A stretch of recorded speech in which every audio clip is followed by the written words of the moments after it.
Препораката за вакцинација на деца од возраст од 5 до 12 години започна веќе од минатиот месец во Соединетите Американски држави, каде што беше првпат одобрена Pfizer нели за оваа категорија на деца како прва вакцина која што имаше клинички студии кои што потврдија ефикасноста и безбедноста на вакцината.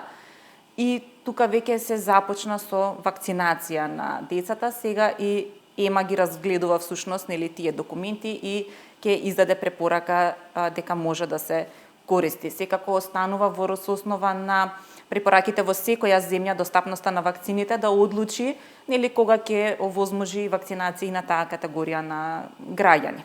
Што покажуваат искуствата од овие земји, Соединетите Американски држави конкретно, каде што веќе се имунизираат децата против COVID-19? Од првичните резултати се гледа дека вакцината е безбедна, не се забележани никакви сериозни несакани ефекти, а всушност целта е да го намалиме ширењето всушност на болеста, на вирусот. Знаеме дека децата генерално поминуваат со полесни симптоми, меѓутоа нивните активности се такви да се во поголема група и на училиште, меѓутоа и на вон училишни активности, каде што можноста за ширење сепак е поголема, а потоа и да го однесат нели во домот на повозрасните членови да го принесат. Од тука се започна со идејата за акредитирање или одобрување, испитување на вакцините и кај децата.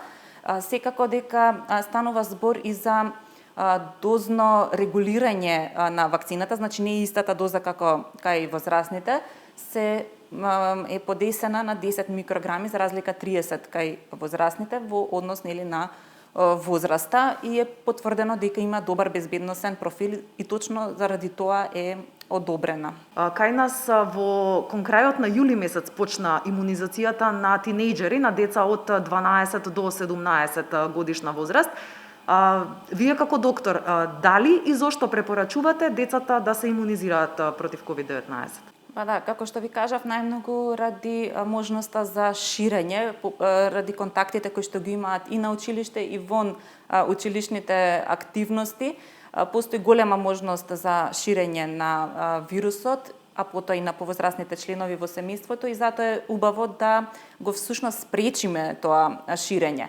Кај одреден процент на деца, иако тој процент е мал, сепак беа забележани и во нашата земја после прележување на COVID-19 случаи со мултисистемски инфламаторен синдром со инфламација или воспаление на скоро сите органски системи, кој што е доста посериозна состојба и секако дека сакаме и таа да ја избегнеме, нели да не се случи. И она што за крај верувам дека ќе ги интересира сите родители, веќе имаме искуство со вакцините, околу една година како почнаа да се употребуваат, дали вакцините се безбедни за децата?